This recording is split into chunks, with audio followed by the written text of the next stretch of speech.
Class 12 Electrostatics Example 1.21 A parallel plate capacitor filled with mica having epsilon r is equal to 5 is connected to a 10 volt battery. The area of each parallel plate is 6 cm square and separation distance is 6 mm. Find the capacitance and storage charge. அதாவது ஒரு parallel plate capacitor இருக்கான். அது வந்து மைக்கா அப்படின்றது ஒரு medium. ஓகேயா? இப்போ வாட்டர்னா ஒரு மீடியம், ஏர்னா மீடியம் மாதிரி அது ஒரு மீடியம். அது வந்து எப்சிலான் ஆர் அப்படின்னு கொடுத்துருக்காங்க 5 10 வோல்ட் பேட்டரியில் கனெக்ட் பண்ணியிருக்காங்க. அப்போ இது வந்து என்னது வோல்டேஜ். அடுத்த ஏரியா வந்து கொடுத்துருக்காங்க 6 சென்டிமீட்டர் ஸ்கொயரு. செப்பரேஷன் டிஸ்டன்ஸ் அதாவது டிஸ்டன்ஸ் வந்து டீன்னு சொல்லுவோம் இல்லையா, அது 6 மில்லிமீட்டர் கொடுத்துருக்காங்க. ஸோ என்னெல்லாம் கொடுத்துருக்காங்க ஃபர்ஸ்ட் எழுதிடுறேன். ஸோ எப்சிலான் ஆர் வந்து 5, வோல்டேஜ் வந்து 10 வோல்ட். அடுத்த ஏரியா வந்து 6 சென்டிமீட்டர். நம்ம மீட்டர்ல கன்வெர்ட் பண்ணணும். மீட்டர்னாலே 10⁻² இன்டூ பண்ணணும். இது ஸ்கொயர்ல இருக்கா, ஸோ அப்போ நம்ம இங்கே ஸ்கொயர் பண்ணிடணும். அப்போ 6 இன்டூ 10⁻⁴ வரும். அடுத்தது வந்து என்ன கொடுத்துருக்காங்கன்னா டிஸ்டன்ஸ் வந்து 6 மில்லிமீட்டர்னு கொடுத்துருக்காங்க. மீட்டரா கன்வெர்ட் பண்ற 10⁻�3. இப்போ வந்து கெப்பாசிட்டன்ஸ் ஸ்டோரேஜ் சார்ஜும் கண்டுபிடிக்கணும். கெப்பாசிட்டன்ஸ் வந்து நம்மளுக்கு ஏற்கனவே ஃபார்முலா தெரியும், epsilon not A/D. Capacitance at parallel plate கெப்பாசிட்டர்ல வந்து நம்ம இது படிச்சிருப்போம் இல்லையா, அதுதான். ஸோ எப்சிலான் இப்போ வந்து நம்மளுக்கு இது ஒரு மீடியம் இல்லையா, அப்போ இங்க வந்து எப்சிலான் நாட்னு இருக்காது. அப்போ C எப்சிலான் A/D இதுதான் நம்மளுக்கு இங்க ஃபார்முலா.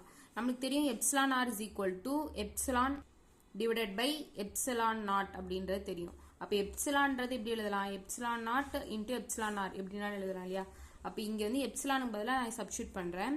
அப்போ epsilon not epsilon R A/D இதான் இங்கே இருக்க ஃபார்முலா. அப்போது எப்சிலான் நாட்டோட வேல்யூ வந்து 8.85 into 10⁻⁻12.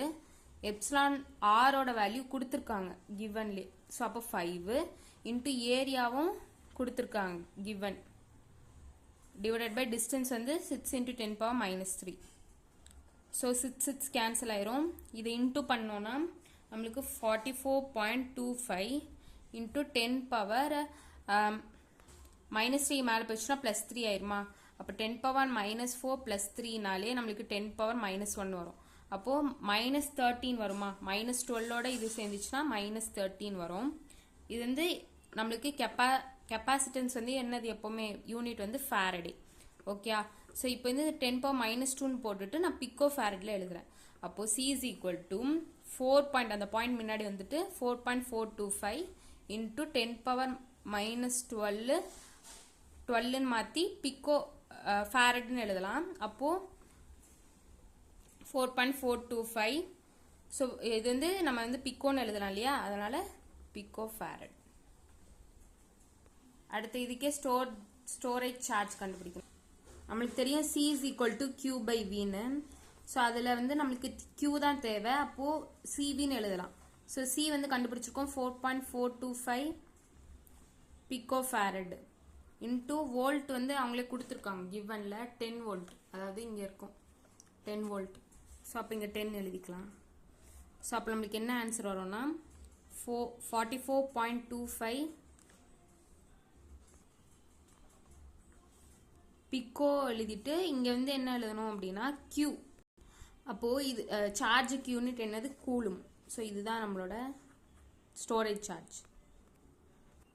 After the capacitor is fully charged, the battery is disconnected and the dielectric is removed carefully.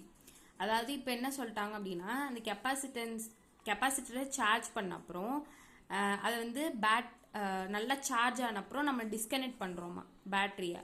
அப்போது டயஎலக்ட்ரிக்கும் ரிமூவ் பண்ணுறோம். அப்போ வந்து new value of capacitance storage charge and energy stored எனர்ஜியும் அண்ட் சார்ஜும் வந்து நம்மளுக்கு கேட்குறாங்க. ஸோ இந்த மாதிரி அதாவது பேட்டரியை டிஸ்கனெக்ட் பண்ணும்பொழுது நம்மளுக்கு என்ன ஆகும்னா கெப்பாசிட்டன்ஸ் வந்து இப்போ உள்ள கெப்பாசிட்டன்ஸ் வந்து ஏற்கனவே உள்ள கெப்பாசிட்டன்ஸ் டிவைடட் பை எப்சிலான் ஆராக மாறும். அப்போ ஏற்கனவே எவ்வளோ கண்டுபிடிச்சோம், 4.425 பிக்கோ ஃபாரட் கண்டுபிடிச்சோமா, இங்கே கண்டுபிடிச்ச இதுதான். Okay, so pico farad divided by epsilon R. பிக்கோக்கு 10⁻⁻12 இல்லையா, அதை போட்டு டிவைடட் பை இதுக்கு என்ன வேல்யூ பார்த்தோம் 5 பார்த்தோமா. இதை டிவைட் பண்ணோன்னா 0.885 இன்ட்டு 10⁻⁻12 அப்படின்னு வரும். ஸோ கெப்பாசிட்டன்ஸ்க்கு யூனிட் என்னது? ஃபேரட். ஸோ அப்போ இதையும் என்னன்னு எழுதலாம்? பிக்கோ ஃபேரட்னு எழுதிடலாம்ல. ஸோ இதே பிக்கோ ஃபேரட்னே நீங்கள் வச்சுருந்தோன்னா அதே மாதிரி கூட எழுதலாம். இதான் வந்து நம்மளுக்கு அப்புறம் கெப்பாசிட்டன்ஸ் இவ்வளோ சேஞ்ச் ஆகும். அடுத்து என்ன சொல்லியிருக்காங்க? ஸ்டோர்டு சார்ஜ் முதல்ல பார்க்கலாம். சார்ஜ் வந்து Q ரிமைன்ஸ் சேம்.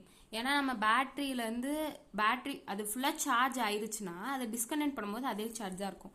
ஸோ அப்போ நம்ம Qன்னு பார்த்தோன்னா ஏற்கனவே நம்ம எழுதணும்.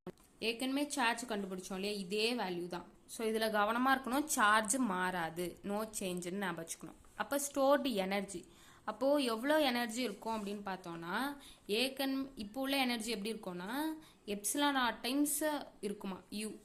நார்மல் எனர்ஜியோட ε0 டைம்ஸ் இருக்கும். இப்போ நார்மல் எனர்ஜி நம்ம இன்னும் கண்டுபிடிக்கல, அது கண்டுபிடிக்கணும். நார்மல் எனர்ஜி என்ன கண்டுபிடிக்கலாம்? ஏற்கனவே நம்மளுக்கு தெரியும் U = ½ CV². இது வந்து ஒர்க் டன்.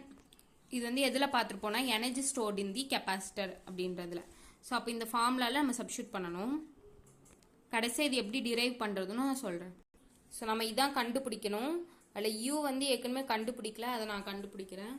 ஸோ அப்போ ½ சியோட வேல்யூ நமக்கு தெரியும் இல்லையா.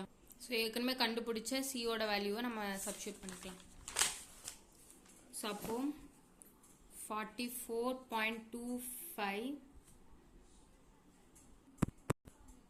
ஸோ புக்கில் வந்து இந்த வேல்யூ எடுத்திருக்காங்க. நம்ம எந்த வேல்யூ போட்டாலும் நம்மளுக்கு ஆன்சர் வந்துடும். ஸோ புக்கில் வந்து இந்த வேல்யூ வச்சு போட்டிருக்காங்க.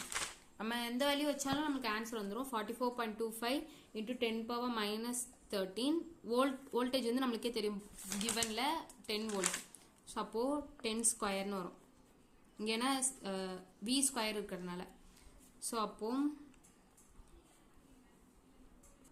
44.25 டிவைட் பை 2 இதெல்லாம் டிவைட் பண்ணோன்னா, ஸோ இதை டிவைட் பண்ணோன்னா 22.1 வருமா, இன்ட்டு 10⁻⁻13 இன்ட்டு 10² இருக்கும். ஸோ இது வந்து அப்போது பவரில் ஆட் பண்ணோன்னா 22.1 இன்ட்டு 10⁻⁻11 வரும். ஸோ புக்கில் எப்படி எழுதியிருக்காங்கன்னா 2.21 இன்ட்டு 10⁻⁻10 எழுதியிருக்காங்க. எப்படி எழுதினாலும் கரெக்டு தான். ஸோ அப்போ இதுதான் வந்து நம்மளுக்கு என்ன அப்படின்னா ஸ்டோர்டு எனர்ஜினால நம்ம என்ன எழுதணும்? ஜூல் எழுதணும். இங்கேயும் ஜூல் எழுதிட்டோன்னா இதுவும் நம்மளுக்கு கரெக்ட் தான். இப்போ வந்து நம்மளுக்கு இதுதான் கண்டுபிடிக்கணும். ஏன்னா இப்போ வந்து எவ்வளோ எனர்ஜி ஸ்டோர் ஆயிருக்கு அப்படின்றது. அப்போது U0 = εrU. எப்சிலானோட வேல்யூ 5. ஓகே, அதான் கொடுத்துருக்காங்க கிவன்லேயே. அப்புறம் யூவோட வேல்யூ 2.21 இன்ட்டு 10⁻⁻10. ஸோ இது வந்து இன்ட்டு பண்ணோன்னா நம்மளுக்கு வேல்யூ என்ன வரும்னா 11.05 இன்ட்டு 10⁻⁻10 ஜூல்னு வரும். ஸோ இதுதான் U0. இப்போ நம்மளுக்கு என்னன்னா இந்த டைஎலக்ட்ரிக்கை ரிமூவ் பண்ணுறோம் இல்லையா, அப்போ அதுக்கு எவ்வளோ எனர்ஜி நம்ம எக்ஸ்ட்ராவாக இது பண்ணுறோம் அப்படின்றது, அதுக்கு தான் வந்து ΔUன்னு போட்டிருப்பாங்க. ஓகே, இன்க்ரீஸ் எனர்ஜி எவ்வளோ இன்க்ரீஸ் ஆச்சு அப்படின்றது. ஸோ அப்போ இதையும் மைனஸ் பண்ணணும். அதாவது இங்கே 2 கண்டுபிடிச்சிருக்கோம் இல்லையா, இதை மைனஸ் பண்ணோன்னா நமக்கு ஆன்சர் ஃபைனல் மைனஸ் இனிஷியல். இப்போது 11.05 இன்ட்டு 10⁻⁻10 மைனஸ் 2.21 இன்ட்டு 10⁻⁻10. ஸோ இதை மைனஸ் பண்ணோம்னா 8.84 இன்ட்டு 10⁻⁻10 வரும் ஜூல். ஓகே, இப்போ வந்து நான் கடைசியாக என்ன சொன்னேன் அப்படின்னா இது எப்படி டிரைவ் பண்ணுறதுன்னு சொன்னேன் இல்லையா, அது சொல்கிறேன். μ0 அப்படின்னு வரும்பொழுது நம்மளுக்கு என்ன வரும் அப்படின்னா இதுவும் வந்து நம்ம எனர்ஜி ஸ்டோர்டிங் கெப்பாசிட்டரில் பார்த்துருப்போம். Q² டிவைடட் பை 2C இல்லையா. இது வந்து நம்ம C0ன்னு எடுத்துக்கலாம். அப்போது நம்மளுக்கு ஏற்கனவே நான் சொன்னேன் இல்லையா, C0 என்னது? C0ன்றது C டிவைடட் பை εr. இதை வந்து இங்கே சப்ஸ்டியூட் பண்ணிடும்.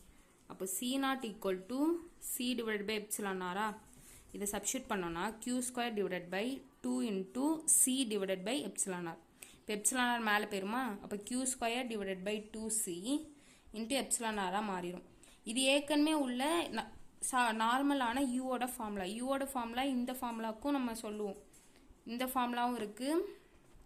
அதேமாதிரி U = ½ CV²ன்னு இருக்குது. ஸோ அப்போ இதுக்கு பதிலாக நான் யூன்னு சப்ஸ்டியூட் பண்ணி εrன்னு போடுறேன். அப்போ இதுதான் வந்து U0ஓட வேல்யூ. ஸோ இப்படி தான் டிரைவ் ஆச்சு. ஸோ இங்கே நான் ஃபார்முலாவை சப்ஸ்டியூட் பண்ணி போட்டிருக்கேன்.